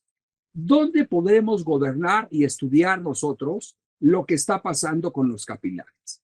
Lo podemos por estudiar directamente en lo que le llamamos la rodilla, ¿sí? La rodilla de la curva de disociación de la hemoglobina me está diciendo que en ese punto me está correlacionando directamente con lo que tengo que ocurre en los capilares. Aquí se encuentran los esfínteres. Aquí trabaja directamente la norepinefrina que nosotros estamos midiendo. La distribución de la oxigenación tisular cerebral es mayor. Y conforme se va haciendo, la rodilla se va perdiendo la distribución de la tan desigual que tienen unos capilares diferentemente, se está perdiendo la heterogeneidad. Es decir, que la distribución microvascular de la presión parcial de oxígeno y la inervación adrenérgica tiene que ver directamente con la curva de disociación de la hemoglobina. La P50 se encuentra aquí, en los capilares, directamente. Aquí es donde estamos viendo, ¿sí? Pero aquí en la rodilla es donde tenemos nosotros la capacidad de poder saber lo que está ocurriendo en los pacientes. Cuando la heterogeneidad se pierde, el flujo se iguala y se pierde la autorregulación vascular cerebral. Este paciente, ya lo habíamos visto anteriormente, chocó su auto a más de 160 kilómetros por hora y les pregunté cuál era el diagnóstico. ¿Se acuerdan? Que vimos que era el paciente que había tenido lección nacional difusa. Ahora, desde el punto de vista fisiopatológico, les pregunto. Observen las oscilaciones de la presión de perfusión cerebral. 1, 2, 3, 4, 5, 6 oxigenaciones. ¿Qué le pasa a la saturación del bulbo de la yugular? Caen exactamente ambas oxigenaciones en lo que estamos ocurriendo. Oxigena exactamente igual el cerebro de lo que estoy teniendo. Ahora, desde el punto de vista fisiopatológico, les pregunto. Observen las oscilaciones de la presión de perfusión cerebral y vean qué pasa en la saturación del bulbo de la yugular. Vean cómo oscila en forma similar a cómo lo hace la presión de perfusión cerebral. El oxígeno tisular parece imitar algunas de las curvas. ¿Se habrá perdido la autorregulación de esta área? Parece que sí. A la hora que aumenta la oxigenación tisular, sí, aumenta aquí y aumenta aquí la presión de perfusión cerebral y aumenta el bulbo de la yugular. ¿Qué parámetros necesitan para confirmar el diagnóstico? Es una pregunta de insinuación. Recuerden que la autorregulación vascular cerebral es dependiente directamente de tener la presión intracraneana y la presión arterial media. Aquí hace falta la presión arterial media y la presión arterial media y la presión intracraneana. Pero también lo podemos estudiar por otros parámetros. Lo podríamos estudiar por monitorizar el bulbo de la yugular, pero lo tenemos aquí, no nos estamos equivocando. No es así. Parece ser que debiera ser que lo pudiéramos monitorizar por el Doppler transcranial que podríamos también utilizar. Entonces, Aquí la pregunta es, no puedo hacer un diagnóstico con estos parámetros. Sí lo puedo hacer cuando hubiera en el paciente valores de oxigenación tisular cerebral bajos y el nudo de la yugular, como los vimos en la gráfica que tenemos acá. Valores previos bajos que descienden a valores más bajos, esto ya me está hablando de autorregulación vascular cerebral alterada en el paciente, y como la vi aquí en la gráfica que tengo de 9 y baja hasta 4, pero no con valores de presión tisular de oxigenación cerebral, como le estamos viendo en esta gráfica, que parte a raíz de 59 milímetros de mercurio. Esto no me está hablando de alteraciones en la saturación y que tengo oxigenación tisular cerebral que está baja. Entonces, a veces entramos en discusiones con lo que queremos estudiar en los pacientes, pero aquí lo logro subir a 15. Entonces, un parámetro que gobierna a otro me está diciendo que aquí hay una actividad simpática importantes. Me hacen falta parámetros para poder decir lo que tengo en el paciente. No lo puedo hacer notablemente. En una paciente de 20 años de edad que se cayó del caballo. El caballo se fue hacia atrás y cayó sobre ella. Ingresó un Glasgow de 8 puntos, pupilas reactivas a la luz, sin déficit motriz, con desviación de la línea media 5 y cisternas presentes en su segundo día de evolución. Aquí tenemos el CO2 expirado. Ahora vamos a hablar sobre el CO2. Aquí tengo 24.25 y aquí tengo 33. Recuerden que ustedes en Lima estamos hablando que tienen 42 y yo aquí en México tengo 28 más o menos, y si fuera más altura tendría 24. Aquí tengo el CO2 expirado y aquí tengo el volumen corriente del paciente. Doctor, me va a decir que usted tiene todo monitorizado. Pues el objetivo es ese. Pero si yo no tengo monitorizado lo que tengo que hacer, yo pudiendo tener con mi celular, y ahora yo no tenía celular antes, yo puedo tomarle foto a lo que está ocurriendo y aprender a leer el celular en la pantalla con el volumen corriente del paciente y poner el ventilador debajo del monitor de signos vitales y por estarme dando cuenta qué cambios tiene el volumen corriente. ¿Cuál sería el mejor volumen corriente del paciente para poder decir, serían 400 de volumen corriente o podrían ser un poco más o 800 de volumen corriente? Si aumento el volumen corriente del paciente, lo que podría decir es que al aumentar el paciente va a tener un CO2 mayor, pero aquí es a la inversa. El CO2 se subió muchísimo el mar y yo estaba a nivel del mar, es más, incluso estaba a 7 metros por abajo del nivel del mar. Entonces debía tener un CO2 mucho más alto en el paciente. Entonces, lo que tengo que darme cuenta es qué ocurre aquí. Sí, aquí el momento en el CO2 se me baja, aquí lo que tengo que pasar es la oxigenación, la aspiración de secreciones cuando tengo el paciente. A la hora que la enfermera le dicen, sube el volumen corriente del paciente y se va hasta 800, el CO2 del volumen corriente aumentado baja el CO2. Está bajando el CO2. ¿Qué le pasa al CO2 bajo? Pues tumba la oxigenación tisular cerebral. Esto es un error. El aumentar el volumen corriente del paciente notablemente va a producir hipocapnia. Esto es mejor. Aún así, todavía es bajo. Entonces, recuerden que la hiperventilación es un enemigo de nosotros importante. Tendríamos que ajustar el volumen corriente conforme a la mejor oxigenación o conforme, les pregunto, al mejor peso ideal. Híjole, doctor, me la pone bien difícil porque yo nunca he monitorizado oxigenación tisular, pero aquí lo tumbaste. El volumen corriente, aumentaste el volumen corriente y se vino la oxigenación. Provocaste mayor hiperventilación del paciente. Me dicen que lo tengo que hacer en base del peso ideal del paciente y que en el COVID vimos que pareciera que el peso ideal no funcionaba adecuadamente en los pacientes. Entonces tendría yo que funcionar por este nivel que tengo acá de 33 de CO2. Entonces, fíjense, aquí saco el mismo volumen corriente y aquí tiene que entrar 3 y aquí le aspiro secreciones al paciente. Pareciera entonces que el problema está dependiente de lo que tuviera de secreciones para poder liberar y mejorar la oxigenación tisular cerebral. En esta gráfica, podernos darnos cuenta del rango de acción del flujo sanguíneo cerebral. ¿Cómo me voy a dar cuenta del rango del flujo sanguíneo? El flujo sanguíneo cerebral normal son 50 mililitros por 100 gramos de tejido por minuto, lo que tengo. Si aumenta el flujo sanguíneo cerebral en el paciente y aumento a la FiO2 del paciente, va a subir la oxigenación. No es directamente por el flujo, sino es por el oxígeno que le puse con el ventilador al paciente para que suban las dos maniobras la oxigenación tisular del paciente. Y ahora baja la presión de perfusión cerebral del paciente y desciende hasta 54. Esto ya está diciéndome que estoy rebasando los límites normales del paciente. En esta gráfica podremos darnos cuenta del rango de acción del flujo.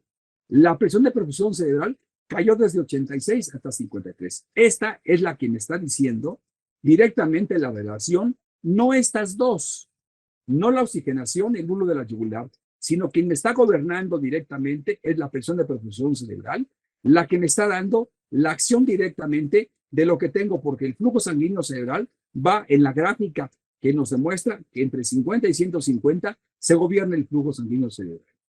Cayó hasta 53. Después de la aplicación de Propofol, desde las 3 hasta las 3:45. ¿Sí? Mientras tanto, la enfermera aplicó FiO2 al 100% y mejoró la oxigenación. No le va a servir notablemente al paciente porque no sube la oxigenación tisular del paciente y aquí sí sube el bulbo de la yugular. Lo que debiera tener en cuenta la enfermera es compensar otra vez. En lugar de aumentar el FiO2, debía haber aumentado la presión de perfusión cerebral, tal vez colocando norepinefrina en el paciente. Por este hecho podemos suponer que existe una autorregulación vascular cerebral alterada, no porque me faltan más parámetros para poder hacer la determinación. La enfermera siguió las indicaciones del médico, aspiró secreciones. De no ser así, también hubiera caído la oxigenación en ambas variables. El riesgo de los sedantes. Este es el riesgo directamente de los sedantes. Cuando lo tengo.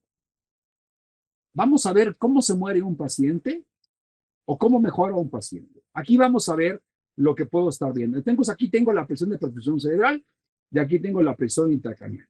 Me lo llevo a operar y cómo llega la presión de perfusión cerebral, cómo mejora, qué produce la hiperperfusión arterial, qué tipo de edema cerebral se asocia con este cambio brusco. Muchos de los neurocirujanos me dicen, oye, quiero ver cómo están las pupilas. ¿Sí? Quiero ver cómo están las pupilas en el tiempo que a mí me gustaba hasta tratar de meterme a la anestesia, ¿sí? Y lo que hace a la hora de que le quito un poco la sedación, la hiperperfusión cerebral me hace que aumente la presión de perfusión cerebral hasta 10. Esto es deleterio para las áreas que se encuentran periféricas a los hematomas. Esto es asombrosamente deleterio en lo que estoy viendo. La presión intracraneal está baja, pero la presión arterial media, la excitación psicomotriz por dolor, me da problemas en los pacientes. Baja, lo cedo y se mantiene. Hay que evitar que sacar a los pacientes lo más tranquilos posibles. Tenemos que hacerlos que salgan bien sedados los pacientes de quirófano para evitar estos cambios de hiperperfusión, porque se van a asociar a cambios directamente en las zonas periféricas, a las zonas que operamos, y aumenta el edema en esas zonas, aunque no se manifieste notablemente en nuestros hijos. En cambio, aquí las enfermeras se fueron a cenar. El camillero les avisó que el paciente estaba respirando. La cascada del ventilador se la habían entregado a la encargada de la terapia respiratoria, que no lo pudo cambiar por causas de fuerza mayor. El paciente se agravó, la presión tisular de 35 a las 18:15 se cayó bruscamente, hasta acá abajo, hasta 0. ¿Qué le pasó al paciente? Pues es evidente que mientras que la presión tisular de oxigenación cae, aquí se tapó la cánula del ventilador del paciente. Esto es lo que ocurre. Se viene hasta 0 la oxigenación y la bulbo de la yugular se dispara hacia arriba. Se disocian ambas variables. Una ya no refleja, ya no hay consumo de oxígeno, del oxígeno. En cambio, la otra se viene hasta abajo, hasta 0. Y la presión intracraneal, pues hasta el cielo, hasta 40, y viene el momento de herniación del paciente. Llegó al inhaloterapista a la unidad porque le habían hablado que el ventilador no ciclaba adecuadamente. Tenía periodos de aumento de la presión pico. Parecía que una de las válvulas se había bloqueado. ¿Qué hizo la enfermera para evitar problemas? Rápidamente lo que hizo es que desconectó al paciente del ventilador y se olvidó del ventilador. Lo que hizo al conectar el ventilador a la toma de del flujo del oxígeno, darle con el ambú y empezar a manejar a su paciente y mejorar la oxigenación del paciente. Esto es un éxito porque aquí el ventilador empezó, y aquí le puse yo cuando estaba yo chaval, le puse servo ventilator problems. Ventilador, el servo estaba funcionando mal, me aumentó la presión intracraniana, me retuvo el CO2 y la enfermera, feliz de la vida, protegió al paciente por lo que estaba, esperó a que llegara el paciente, el dialoterapista, perdón. Entonces, ahora la pregunta es, ¿qué otros parámetros les gustaría ver en esta gráfica? ¿Les gustaría ver qué pasó con la frecuencia cardíaca? ¿Qué pasó con la presión arterial media? ¿Cómo se pudo haber dado cuenta mayor información de cómo funciona más o mal un ventilador? Me hubiera gustado tener la presión pico del ventilador aquí para saber qué estaba pasando también. El monitor de oxigenación cerebral mostró su alarma por una caída brusca de la oxigenación durante la desaturación arterial. ¿Sí? Entonces, se desatura el paciente, se viene abajo la oxigenación, estamos hablando de 13, que ya es un paciente que está por abajo de los límites, o sea, el paciente borderline con la oxigenación tisular cerebral, que debiera estar hasta acá en este lugar, como está marcando el cursor, no aquí, rápidamente se desatura más y le va peor al paciente. Y vean el CO2, aquí tengo 30.5 de CO2 del paciente. Esto quiere decir que mi oxigenación tisular del CO2 del paciente estaba bajo, estaba notablemente bajo. Entonces, ¿qué hacemos aquí para tratar de mejorar al paciente? Le damos oxígeno al 100%, mejora el paciente, evita la desaturación. Incluso vean cómo disminuyó el CO2 expirado con la ventilación que utilizó la enfermera. Aquí, así que su error que tuvo lo corrigió. Sí, lo corrigió notablemente. Los errores en enfermería se corrigen con educación occidental. Y esto parece una gráfica de música. Aquí Sebastián Bach estaría precisamente porque parecen notas musicales. La música va en relación con el monitoreo de la oxigenación tisular cerebral y con el monitoreo neurocrítico. Siempre que tenemos música, es un paciente alterado. Parece que las notas que se tocan suben y bajan. Vean esta frecuencia cardíaca. 152, 118, desde las 16 hasta las 23 horas. Notables cambios en la frecuencia cardíaca. ¿Quién pasó por aquí vigilando al paciente? No había nadie. Esto es espantosamente terrible. ¿Y qué le pasa a la oxigenación? Este es un paciente que no se encuentra bien sedado, que no está con hiperexcitación y que lo dejamos a la libre evolución porque sube y baja, sube y baja. Esto es horroroso. Se exhibe el cerebro, se exhiben los cuidados del paciente notablemente en lo que estamos viendo. ¿Qué hacer con este paciente? Sedarlo. Simple y sencillamente, la sedación disminuye la tasa metabólica de oxigenación tisular cerebral y de oxígeno. Con la caída de la saturación arterial de oxígeno, asociada a broncoespasmo y sudoración profusa, caída de la presión arterial en su tercer día, una mujer embarazada que había sido atropellada, tiene una fractura de fémur, que había sido fijada. Glasgow de 12, viene un hematoma epidural y la enfermera le avisó al médico que había preparado el ventilador al 100%. La saturación siguió bajando. ¿Qué tuvo la paciente embarazada? Con aumento en la presión intracraniana, con aumento en la oxigenación tisular y con deterioro en lo que estamos viendo en la pulsoximetría. La pulsoximetría va en relación directamente con el broncoespasmo y el broncoespasmo disminuye la oxigenación inmediatamente. Son medidas que nosotros podemos demostrar por el monitoreo.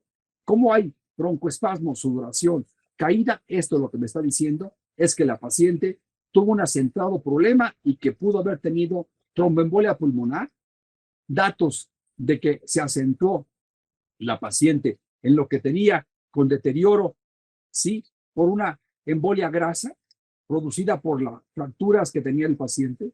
Entonces, la enfermera le avisó al médico que había preparado el ventilador al 100% y la saturación siguió bajando, siguió hacia abajo en lo que estamos viendo. Entonces, es importante los deterioros respiratorios, cómo afectan al cerebro. La paciente de 45 años de edad había llegado hace varios días una hemorragia subaracnoidea, Fisher 3, se le había clipado un aneurisma de la arteria cerebral anterior. Lamentablemente broncoaspiró. Su oxemia empezó a bajar al cuarto día de evolución, al igual que bajó la presión tisular de oxigenación. Ya viene hacia abajo, se mejora la oxigenación con el CO2 al 100% del paciente y aquí tenemos el volumen minuto del paciente. Observen cómo el volumen minuto sube y baja y se deteriora la paciente y cómo la pulsoximetría hay periodos de saturación. Esto se traduce directamente en problemas cerebrales. La enfermera avisó que había aumentado la fiebre al 100%, aquí lo estamos viendo, por el periodo de la leucemia, desarrolló una telectasia y a las 15 horas se le practicó una broncoscopía de urgencia. Aquí estamos viendo lo que ocurre en una broncoscopía. La broncoscopía, sí, si yo no tengo monitoreo de oxigenación cerebral y lo estoy viendo lo que pasa en el pulsoxímetro, lo voy a ver reflejado en la cabeza inmediatamente. La broncoscopía es un arte, hacer una broncoscopía en un paciente neurocrítico porque puede disminuir notablemente la oxigenación cerebral. Hay que tenerlos con oxígeno al 100% al paciente. Hay que saber que no tenga la presión intracraneana. El paciente es una contraindicación hacer una broncoscopía porque puedo matar al paciente en ese momento. La paciente de 45 años de edad había llegado hacía varios días al hospital. Tenía un Fisher 3, una hemorragia subaracnoidea y se le había activado un aneurisma de la arteria cerebral anterior. Lamentablemente broncoaspiró. Su oxemia empezó a bajar al cuarto día de evolución. Veamos que estamos en 53 y baja hasta 6. ¿Sí? Y la presión intracraneana aumenta notablemente y estamos en 79. Lo que es curioso en este caso en especial es que el familiar entró a la hora de lo que estaba ocurriendo, porque ya le habían avisado que este paciente se encontraba mal, y el familiar llegó a pedir una segunda opinión, porque al familiar se había dado cuenta que el paciente estaba moviendo los dedos. Entonces, aquí estábamos por crucificar a la enfermera y al médico.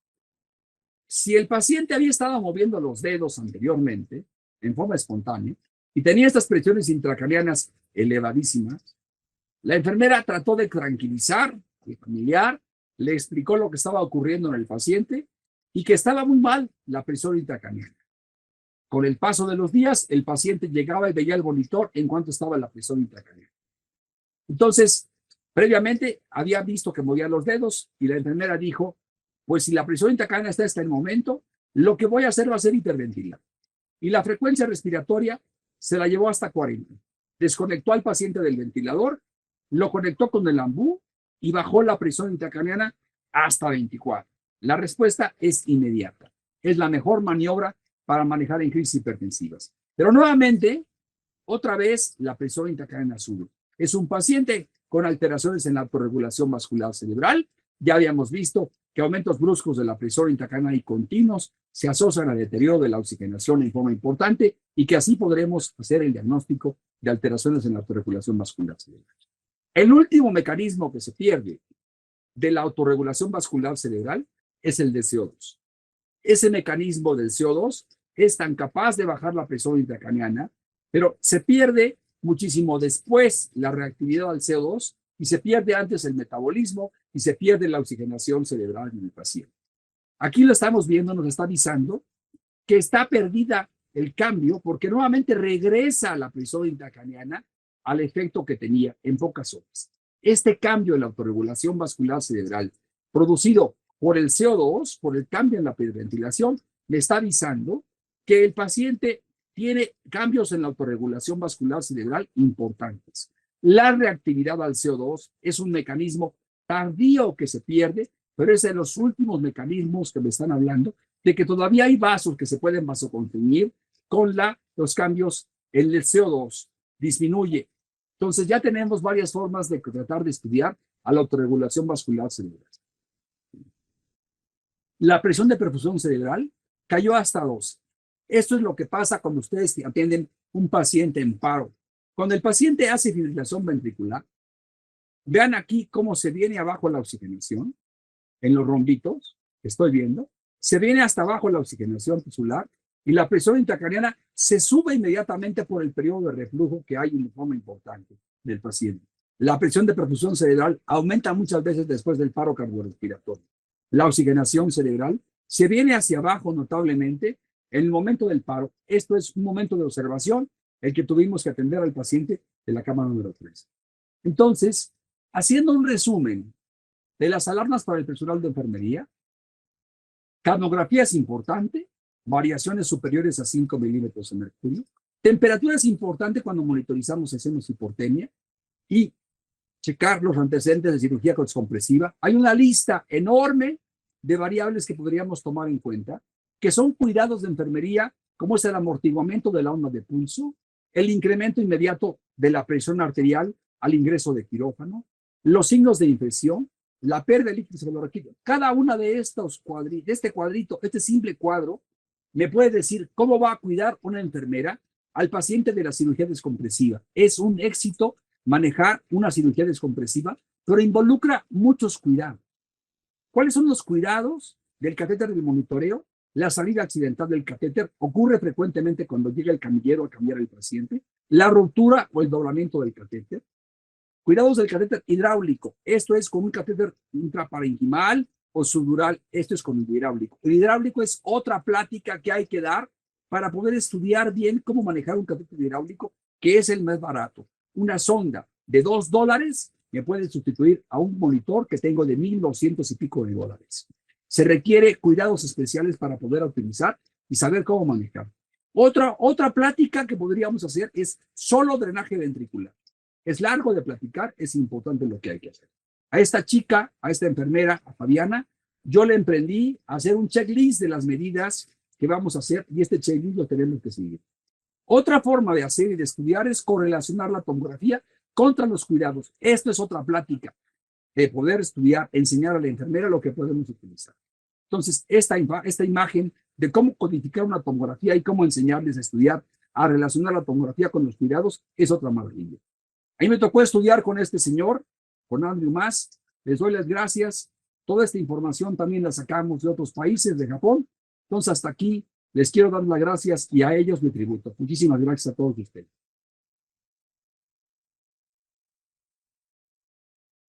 Si hay preguntas, encantado de la vida. Con todo Gracias, gusto. doctor. Muy amable. Muchas gracias.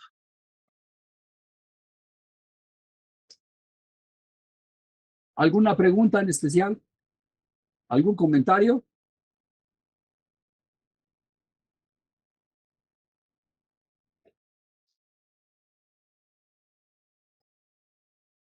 Yanina, Lenin, Paulina, Rosana, Montalbán, 64 más. Tuvimos menos que lo que tuvimos el año pasado, la vez pasada.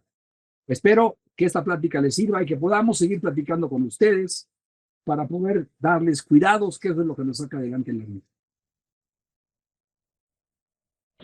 Hola. Adelante, Doctor Franklin. Carmona, buenas noches. Buenas noches. Saludos, doctor Carmona. Doctor Heredia, buenas noches. ¿Qué Saludos, tal? doc. Buenas noches. Adelante. ¿Qué tal, doc? Doc, tengo una pregunta. Durante toda su exposición casi no ha mencionado las soluciones hipertónicas. Después de la craneotomía, ¿usan todavía soluciones hipertónicas? ¿Tiene alguna indicación o ya dejan de usar una vez que hacen la craneotomía descompresiva? La craneotomía descompresiva es una línea de tercera lección, de tercera.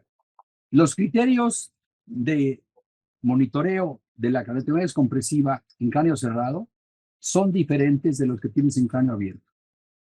El único trabajo que yo conozco es el doctor Eisenberg, que utilizó cráneo abierto contra cráneo cerrado y los comparó.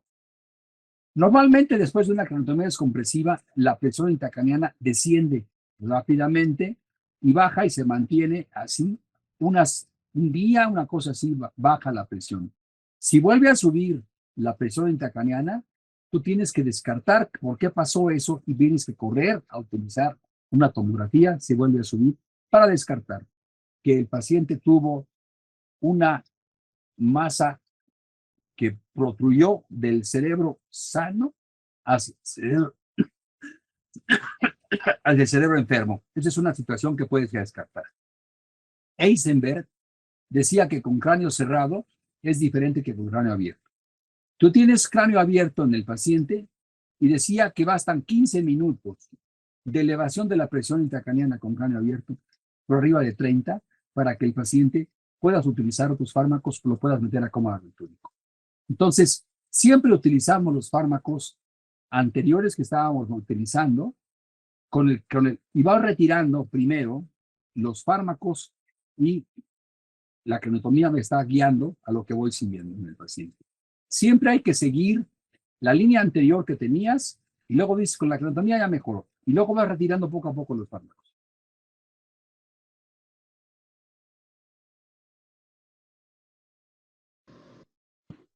Doc Carmona, ¿hay un tiempo mínimo y un tiempo máximo para usar los medicamentos, en este caso soluciones hipertónicas, en una cranectomía, bueno, un cráneo abierto?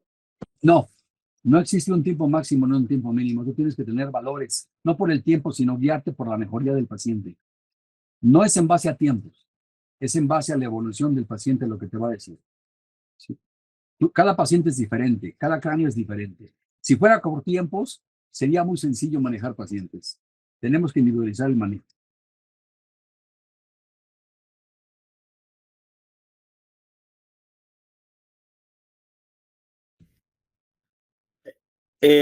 Franklin, buenas noches, adelante, tienes la mano levantada, te cedemos el uso de la palabra. ¿Qué tal? ¿Qué tal? Buenas noches. Doctor, buenas noches. Un saludo de parte de acá de los colegas acá de la UCI Neuroquirúrgica, de aquí el 13B Bagliati. Tuvimos la oportunidad de tenerlo a usted mostrándonos justamente ese monitoreo dinámico continuo, ¿no? En aquella oportunidad del curso que hubo, ¿no? El Panamericano. Bueno, nosotros estamos usando ahorita el monitoreo PIC con oxigenación cerebral, también PTO2. Y la pregunta era, en base a su experiencia, ¿este tipo de monitoreo se podría también relacionar con monitoreo hemodinámico?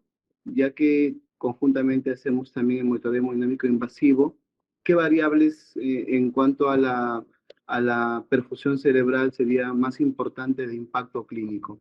Gracias. Que, mira, la relación del monitoreo hemodinámico directamente va en relación directa con la presión de perfusión cerebral. Si tú vas a conquistar al paciente, es decir, a mejorar tu cerebro en base a la presión intracraniana o en base a la presión de perfusión cerebral, es diferente el manejo.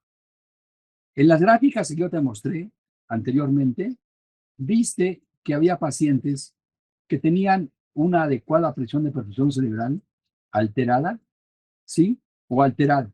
Es diferente el manejar, buscar un nivel óptimo de oxigenación cerebral al paciente en base a tener una mejor presión de perfusión cerebral. Una de las personas que se está preocupando por ese tipo de manejo es el grupo de Chosnica, en el que van buscando la mejor oxigenación cerebral en el paciente a partir de tener una mejor presión arterial, una mejor presión de perfusión cerebral y tener un poquito más o un poquito menos. Eso es todavía más complejo de monitorizar porque se requiere tener recolección de datos para estar viendo si en 2 horas, como lo dice Chornica, tienes cambios y le pones 2 o 3 milímetros de mercurio más arriba y vas a mejorar la oxigenación cerebral. Esa es una variable importante para poder sacar a tu paciente, buscar la mejor oxigenación en base a una mejor presión de perfusión cerebral y no en base a la presión intracraniana. Es totalmente diferente el manejo de lo que estás haciendo. Ya hay bases de datos sobre eso. Desafortunadamente no existen publicaciones con grandes datos. Mira, para darte una idea, solo el 13% de las unidades en Europa están monitorizando oxigenación cerebral. Eso te habla de lo difícil que es tener datos confiables para poder manejar a los pacientes.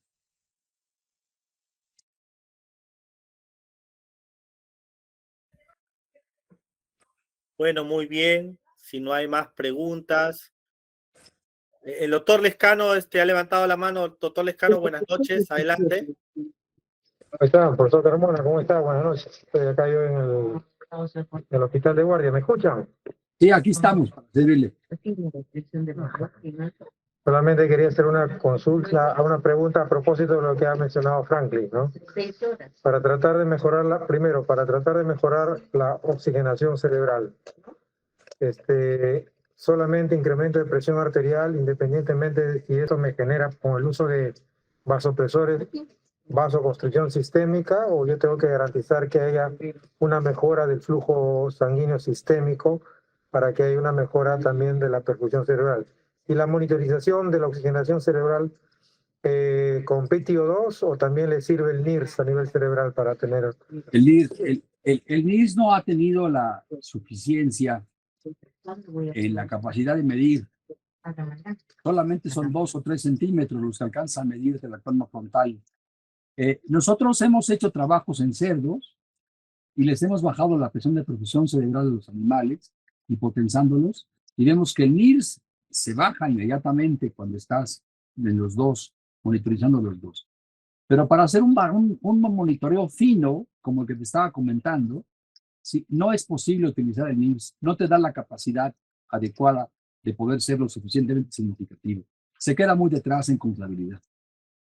Con respecto a la variable de poder monitorizar el flujo de los pacientes solo a través de aumentar las resistencias a través de la vasopresina, de vasopresina o norepinefrina en los pacientes, no es la única variable que puede manejar el gasto cardíaco.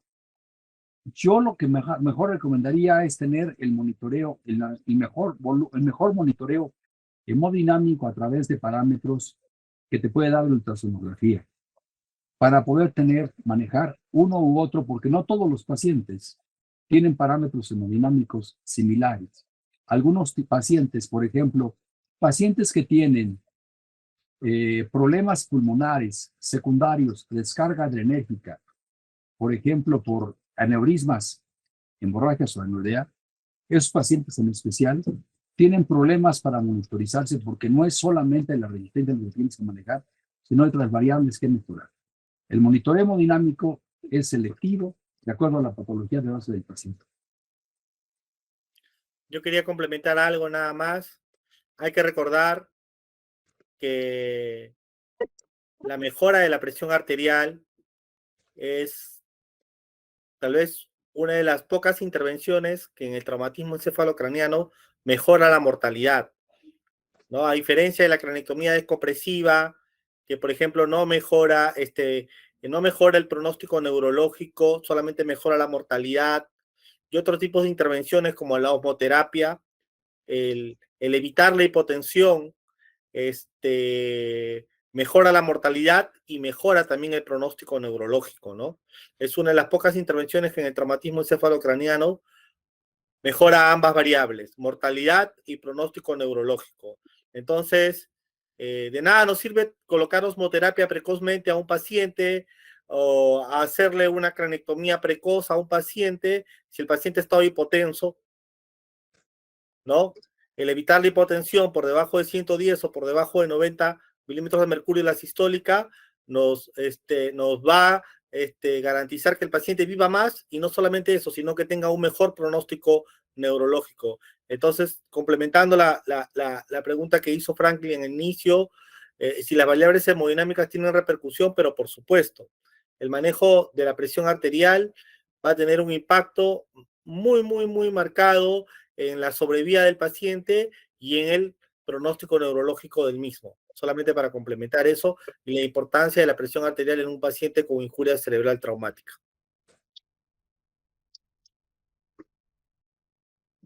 Pues hay unas guías que hace poco salieron, no tiene mucho, en donde dicen que el monitoreo de la presión arterial media debe ser en relación con la edad. Eso también es tomarlo en cuenta en forma muy importante.